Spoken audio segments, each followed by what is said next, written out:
Hey guys, welcome back. So friends, in this video lecture we are going to talk about Walt Whitman's very famous poem O Captain, My Captain. Friends, this poem is a great example of extended metaphor and somehow personification as well. So you comes to know once you'll read the poem in the further video. And there's one more thing that I have to tell you guys. The poem O Captain, My Captain written in the form of an elegy. You know what? Elegy is a form of poem or songs that expresses sadness, especially you can say once somebody has died. Okay, so this poem deals with only 3 stanzas. Let's go towards on a computer screen. So guys, here you can take a look. I have some slides for you, and before starting the poem, first of all I would like to tell you guys the historical background of this poem so that you can understand it better. So यहाँ पर सबसे पहले तो historical background को मैं बता देता हूँ जिससे कि आपको पोएम क्लियर हो जाए। तो आपको एक चीज़ पता होनी चाहिए कि अमेरिका के अंदर सिविल वॉर हुआ था। सिविल वॉर जो था वो 1861 में उसकी स्टार्टिंग हुई थी और 1865 में जाकर के वो ख़त्म हुआ था, उसका एंड हुआ था।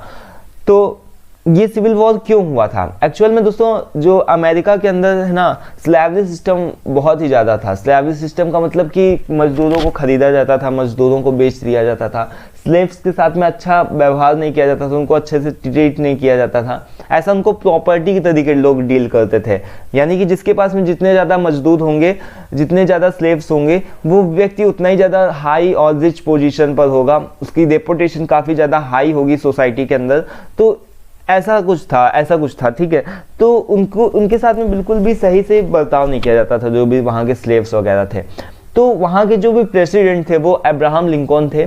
वहाँ के प्रेसिडेंट जो थे, यूएस के प्रेसिडेंट अब्राहम लिंकन, ये इस चीज़ के बिल्कुल ही अगेंस्ट थे। ये ऐसा बिल्कुल नहीं चाहते थे कि स्लेव्स के साथ में भी स्लेव्स को ऐसा कुछ बर्ताव किया जाना चाहिए स्लेव्स के साथ में, बिकॉज वो भी हमारे तरीके ऐसा ह्यूमन बींग्स हैं, ठीक है, वो भी एक मानव है, उनको भी अपनी लाइफ को खुल करके जीने का पूरा राइट है। ओके, सो अब्राहम लिंकन जो थे इस चीज़ के अगेंस्ट थे और इस चीज़ को लेकर के वो फाइट करना चाहते थे, कि लड़ना चाहते थे कि, और इस सिस्टम को पूरी तरीके से वो एबॉलिश कर देना चाहते थे, जो स्लेवरी सिस्टम था, ठीक है। तो अब देखिए, जो भी सरकार होती है, तो सरकार क्या होती है कि अगर कोई भी डिसीजन लेती है, अगर कोई भी डिसीजन लिया जाता है, तो कुछ लोग तो उसके अगेंस्ट होते हैं, बट कुछ लोग उनके सपोर्ट में भी होते हैं। जैसे नोटबंदी अपने यहाँ हुआ था, ठीक है, तो नोटबंदी के कुछ लोग सपोर्ट में भी थे और कुछ लोग उसके अगेंस्ट भी रहे होंगे। तो अब्राहम लिंकन ने भी जब इस चीज़ का डिसीजन लिया कि इस चीज़ के मुझे खिलाफ जाना है, जो ये स्लेवरी सिस्टम हो रहा है इसको बंद करना है, तो कुछ लोग तो इनके सपोर्ट में थे बट कुछ लोग इनके अगेंस्ट में थे। अब इसी चीज़ को लेकर के अमेरिका के अंदर जो भी लड़ाई हुआ था, जो भी वॉर हुआ था, उसी को दोस्तों सिविल वॉर के नाम से जाना जाता है, ठीक है। जहां तक मेरे को पता है वो यही है, ठीक है। तो ये 1861 में इसकी स्टार्टिंग हुई थी सिविल वॉर की और 1865 में जाकर के ये खत्म हो गया था। हालांकि लास्ट में अब्राहम लिंकन की ही जाकर की जीत हुई थी, बट एट लास्ट में इनकी डेथ भी हो गई थी, ठीक है। तो ये जो पोयम वॉल्ट व्हिटमैन ने लिखी हुई है, जो कि 1865 में ही लिखी गई थी और 1865 में ही पब्लिश्ड हो गई थी, तो इसी वजह से लिखी गई है कि देखिए, एक तो विक्ट्री हुई, इनकी तो जीत हुई, और बाद में इन्होंने दोस्तों अब्राहम लिंकन को खो दिया, ठीक है। तो जो इस पूरी जो पोयम का थीम है वो है विक्ट्री एंड लॉस। विक्ट्री का मतलब कि जीत तो हुई, बट अब्राहम लिंकन को हमने अपने प्रेसिडेंट को क्या कर दिया, खो दिया, ठीक है। सो यहाँ पर आप देख सकते हैं क्या लिखा है कि O captain my captain is an extended metaphor. Metaphor का यूज क्यों हुआ है दोस्तों? एक ये फिगर ऑफ स्पीच होती है, अगर आपको नहीं पता हो तो। जैसे आप लोगों ने मे भी पढ़ा होगा कि सिमिली, मेटाफर, पर्सोनिफिकेशन, ये सारे फिगर्स ऑफ स्पीचेस होते हैं। आप आई होप कि आप लोगों ने पढ़ा होगा, इनके बारे में जानते भी होंगे। और ये मेटाफर का दोस्तों मतलब क्या होता है? एक तरीके का ये फिगर ऑफ स्पीच होता है, जो कि एक चीज का कंपैरिजन दूसरे चीज के साथ में करना, एज लाइक सो, आप लोगों को शायद में भी याद हो। तो मेटाफर का एक ये काफ़ी बड़ा एग्जाम्पल माना जाता है ये पूरी पोयम, बिकॉज इसके अंदर काफ़ी सारे मेटाफर्स आपको देखने को मिलेंगे। जब आप इस पूरी पोयम को पढ़ेंगे तब आपको समझ में आएगा। ओके, आगे। So poem written by Walt Whitman ने लिखी हुई है। इस पोयम को 1865 में लिखी भी गई और उसी में पब्लिश भी हो गई, about the death of US president Abraham Lincoln. So this poem written in the form of an elegy. Elegy क्या होता है दोस्तों? एक फॉर्म ऑफ पोइट्री होती है जो कि सैडनेस को शो करती है, और ये स्पेशली तब लिखी जाती है, एक पोयम पोयम होती है जो कि तब लिखी जाती है जब किसी की डेथ हो जाती है या फिर कोई भी ट्रेजेडी हो जाती है, तब ये एलिजी को लिखा जाता है। ठीक है, so meaning of a funeral songs, so which means use very strong figurative language. Figurative का क्या दोस्तों मतलब होता है, यहाँ पर इस पूरी पोयम के अंदर बहुत ही ज़्यादा फिगरेटिव लैंग्वेज का यूज हुआ है। फिगरेटिव का मतलब होता है अलंकारिक, हिंदी में अगर बोले तो अलंकारिक लैंग्वेज का यूज हुआ है throughout the poem to express his respect. किसके लिए रिस्पेक्ट इस पूरी पोएम में शो करी गई है, अब्राहम लिंकन के लिए। और दोस्तों दुख भी प्रकट किया गया है, mourn loss of Abraham Lincoln, इस चीज पर दुख भी प्रकट किया गया है कि उन्होंने अब्राहम लिंकन को खो दिया। ठीक है, रिस्पेक्ट भी शो करी गई है इस पूरी पोएम में और दुख भी प्रकट किया गया है। सो बाकी आगे की स्टोरी सेम वही है। द सिविल वॉर जो कि मैंने आप लोगों को बताया, जो कि सिविल वॉर था वो 1861 में स्टार्ट हुआ था और 1865 में जाकर उसका एंड हो गया था, जो कि अमेरिका की सॉइल के अंदर सेट हुआ था। वो where's Americans fought against American, जहाँ पर अमेरिकन लोग ही आपस में लड़े थे। ठीक है, कोई दूसरी कंट्रीज का ये युद्ध नहीं था, एक ही कंट्री के अंदर का ही युद्ध था। सो दो साइड्स थे, एक तो नॉर्थ साइड था, एक तो साउथ साइड था। ठीक है, the north wanted unity of the country and the end of slavery, while the south wanted separation and continuations of slavery. मतलब कि जो साउथ वाले लोग थे वो ये चाहते थे कि स्लेवरी सिस्टम को बना रहना चाहिए, मतलब स्लेवरी सिस्टम को एबॉलिश नहीं किया जाना चाहिए, हटाया नहीं जाना चाहिए। So the war ended with the northerns victory in 1865। 1865 में ये वॉर खत्म हो गया था और जाकर के किसकी जीत हुई थी, नॉर्थर्न साइड की जीत हुई थी, यानी कि स्लेवरी सिस्टम को पूरी तरीके से हटा दिया गया था। Okay, so the civil war affected Walt Whitman's writings of O captain my captain. और ये जो सिविल वॉर था वो किस पर प्रभावित हुआ था, ये इसका प्रभाव ओ कैप्टन माय कैप्टन की पोएम पर दर्शाया गया है, पड़ा हुआ है। सो विटमैन ने इस पोएम को लिखा हुआ है, वॉल्ट विटमैन ने लिखा है। So Whitman found Abraham Lincoln as a much respected hero who supported the fight to end the slavery. और इनको जो अब्राहम लिंकन है वो इस पूरी पोएम के हीरो भी बताए गए हैं, जिन्होंने इस चीज के अगेंस्ट फाइट करी और स्लेवरी सिस्टम को पूरी तरीके से एंड भी कर दिया। So in the poem Whitman depicts America as a ship. अब देखिए यहाँ पर मेटाफर का एग्जांपल इस वजह से दिया गया है क्योंकि एज लाइक सो, जो अमेरिका है दोस्तों उसको ऐसा शिप की तरीके दर्शाया गया। जब आप पूरी पोएम पढ़ेंगे ना तो उसमें क्या है, एक पानी का जहाज है, पानी का जहाज जो कि चल रहा है अमेरिका, मतलब जो पानी का जहाज है उसको एक तरीके से अमेरिका बताया गया है। जो पानी का जहाज है वो क्या है, अमेरिका है। ठीक है, जो सिविल वॉर हुआ है वो पूरी जर्नी है जो कि जहाज ने तय करी है। ठीक है, और जो प्रेसिडेंट है वो उस पूरे पानी के जहाज के दोस्तों क्या है, कैप्टन है। तो ये इस तरीके से दोस्तों ये मेटाफर का यहाँ पर आप बहुत ही ज्यादा यूज देख पा रहे हैं कि जो यहाँ पर क्या लिखा है कि अमेरिका एज अ शिप, तो एज जहां पर भी आता है वहां पर मेटाफर का ही यूज होता है। ठीक है, civil war as a journey, civil war क्या है, एक तरीके की जर्नी है, ऐसा जर्नी। सो यहाँ पर भी मेटाफर यूज हुआ है। और president Abraham Lincoln as a captain of the ship, मतलब कि जो प्रेसिडेंट है वो क्या है, कैप्टन ऑफ द शिप है। तो आई होप दोस्तों अब आपको आगे की पोएम समझने में काफी ज्यादा आसान नहीं लगेगी। दोस्तों यहाँ पर आप देख सकते हैं क्या लिखा हुआ है कि O captain, my captain, our fearful trip is done. The ship has weathered every wreck. The prize we sought is won. The port is near. The bells I hear. The people's all exerting, while flow is the sentinel. The vessels grim and drearing. So यहाँ पर इस जो पूरी ये 4 लाइनों का मतलब है वो दोस्तों यहाँ पर इसको मैं बताता हूँ कि जो नाविक है यहाँ पर नाविक जो है वो गा रहा है, जो पोएट है वो उसको बना दिया गया है, जहाज चलाने वाले नाविक को बना दिया गया है। और इस पूरी जो भी नाव का दोस्तों कैप्टन है वो है कौन, अब्राहम लिंकन। ठीक है, तो जो शिप है वो क्या है, अमेरिका है। जो उनकी जर्नी थी वो जो सिविल वॉर था वो पूरी जर्नी थी। ठीक है, और जो कैप्टन है वो कौन है, अब्राहम लिंकन है। तो यहाँ पर जो नाविक है वो किसको बुला रहा है, O captain my captain, Abraham Lincoln को बुला रहा है कि the poet calls the president Abraham Lincoln the captain of the ship. Okay, the difficult voice is over. जो हमारी फियरफुल ट्रिप थी, जो हमारी कठिनाइयों से भरी हुई यात्रा थी वो क्या हो चुकी है, खत्म हो चुकी है। और जो हमारे जहाज ने सामना किया, बहुत ही कठिनाइयों का सामना किया, एवरी रैक का मतलब कि हर एक परिस्थितियों का, हर एक कठिनाइयों का सामना किया, वो सब खत्म हो चुका है। और हम दोस्तों एट लास्ट में दोस्तों यहाँ पर क्या है कि the prize we sought is won, और यहाँ पर जो प्राइज हमको चाहिए था वो हम लोग जीत चुके हैं। नाविक क्या बोल रहा है अब्राहम लिंकन से कि जो हमारी फियरफुल ट्रिप थी वो ख़त्म हो चुकी है, और जो शिप ने बहुत ही कठिनाइयों का सामना किया, और हमको जो प्राइज मिलना था वो भी हमको मिल चुका है, हम पूरी तरीके से जीत भी चुके हैं।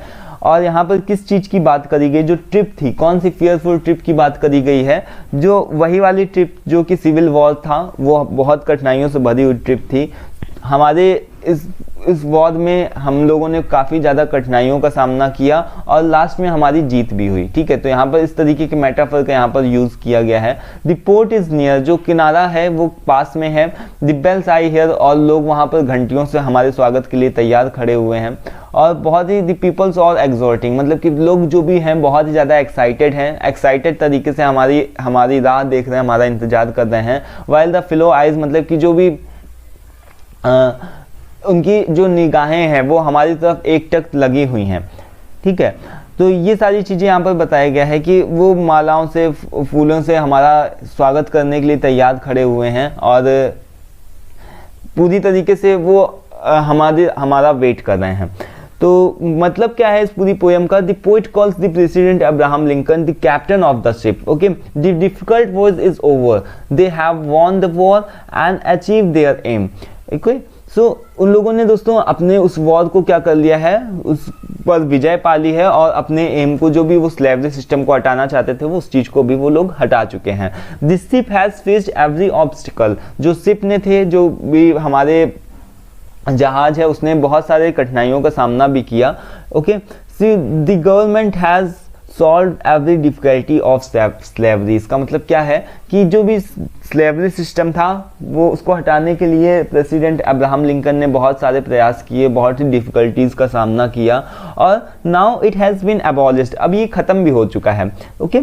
सो पीस हैज़ बीन अचीव्ड, और जो पीस है वो भी क्या हो चुकी है दोस्तों, हमको जो शांति थी वो भी मिल चुकी है, ओके। और the bells are ringing in the church, और जो भी लोग हैं वो क्या कर रहे हैं, घंटियों को बजा रहे हैं चर्च के अंदर, और समुद्र के किनारे जहाँ पर जहाज को खड़ा किया जाना है वहाँ पर लोग जो है घंटियाँ बजा करके, बेल्स को बजा करके हमारे स्वागत के लिए खड़े हुए हैं। They are celebrating the victory, और वो लोग पूरी तरीके से जो भी हमारी जीत हुई है उस चीज़ के ऊपर उस चीज़ को लेकर के काफ़ी ज़्यादा एक्साइटेड हैं और सेलिब्रेट कर रहे हैं। दिस ग्रेट रिजॉइसिंग, मतलब कि बहुत सारी तरीके की रिजॉइस है, खुशियाँ मनाई जा रही हैं। The government has prove to be firm and courageous, और यहाँ पर आपने इस चीज़ को प्रूफ कर दिया है, कप्तान ने, मतलब कि जो प्रेसिडेंट हैं उस चीज़ को उन्होंने प्रूफ कर दिया है कि वो एक दृढ़ व्यक्ति हैं और करेजफुल है, मतलब कि करेज का मतलब कि साहसी भी है, okay. The peoples are looking with the admirations at the government, और यहाँ पर जो लोग हैं वो पूरी तरीके से उनकी तरफ एकटक निगाहों से उनकी तरफ देख रहे हैं, उनके स्वागत के लिए बेताब उत्सुक खड़े हुए हैं। But O heart heart heart, यहाँ पर देखिए क्या लिखा हुआ है इस लाइन्स में कि but O heart heart heart. Heart heart heart का मतलब दोस्तों क्या होता है, जब कभी भी कोई आदमी दुखी होता है ना, तो वो अरे क्या हो गया, जैसे ऐसे बोलते हैं ना, अरे ये क्या हो गया, तो इस तरीके से यहाँ पर ऐसा ही कुछ फीलिंग आ रही है। तो but O heart heart heart O the bleeding drops of red where on the deck of my captain slides fallen cold and dead, okay.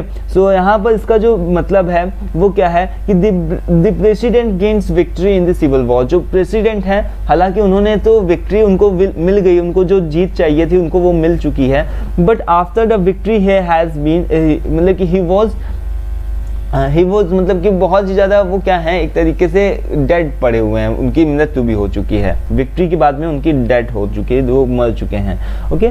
The poets looks at him, और जो पोएट है, लिखने वाला है, गाने वाला है, जो नाविक है जो कि इस पोएम को गा रहा है, वो उनकी तरफ देख रहा है और ऐसा बोल रहा है कि ओ हार्ट हार्ट हार्ट, अरे ये क्या हो गया, अरे ऐसा बोला जाता है ना, अरे ये क्या हो गया, देखो जो भी मैं जिन लाल बूंदों को देख रहा हूँ, the bleeding drops of red, जो मैं लाल कलर की बूंदों को देख रहा हूँ वो क्या है, ठीक है। तो एक ऐसा आप बोल सकते हैं कि ही कैरीज इन सॉरो, वो दुख को प्रकट कर रहा है। So there are drops of blood, मतलब कि कुछ एक तरीके की ड्रॉप्स नहीं होंगी, ब्लड की कुछ ड्रॉप्स को देख करके वो दुखी हुआ, परेशान हुआ और दुख को प्रकट कर रहा है। The captain president is lying on the floor of the ship, और जो डेक का मतलब होता है जो नाव की छत होती है, फिर नाव का पीछे का हिस्सा जो भी होता है, जहाज के पीछे का हिस्सा, वो डेक होता है। जो मतलब कि जो कप्तान है, जो प्रेसिडेंट है, वो क्या है दोस्तों, वो कहाँ पर पड़े हुए हैं, lying on the floor of the ship, जो शिप है उसकी फ्लोर पर, वो रूफ में जा करके छत में उसकी पड़े हुए हैं। His body is cold and lifeless, जो भी उनकी बॉडी है वो क्या है, कोल्ड है और लाइफलेस है, यानी कि you can say he is dead, और जो कप्तान है वो क्या हो चुके हैं, पूरी तरीके से मर चुके हैं। ठीक है, तो यहाँ पर देखिए क्या लिखा है आगे की लाइंस में, O captain my captain rise up and here's the bell trills for you bouquets and ribbons reeds for you the shore is crowding, okay, so for you they calls the swing mass their eagles faces turning.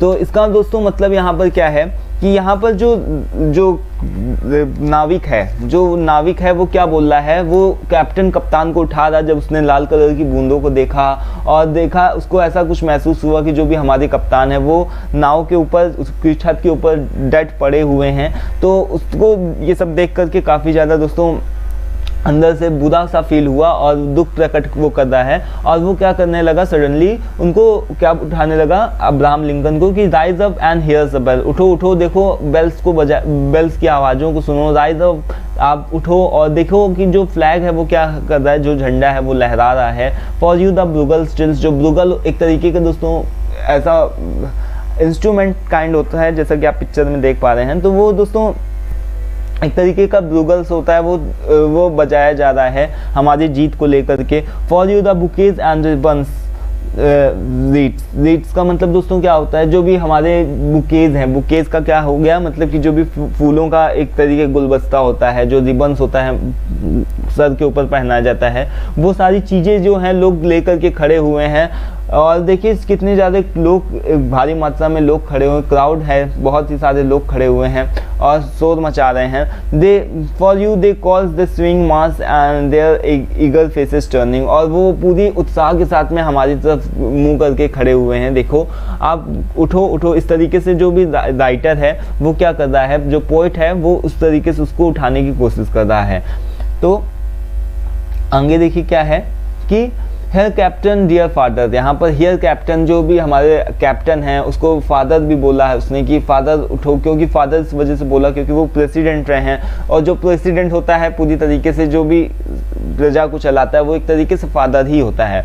The arms beneath you head, this arm beneath you head, beneath का क्या मतलब होता है कि हम, जो मेरे हाथ है, जो भी नाविक के हाथ हैं वो क्या है, कप्तान के सर के नीचे हैं। It is some dream that on the deck, और ये एक तरीके से क्या मैं सपना देख रहा हूँ, जो भी नाव की छत के ऊपर मैं एक तरीके से ये क्या मेरा सपना है।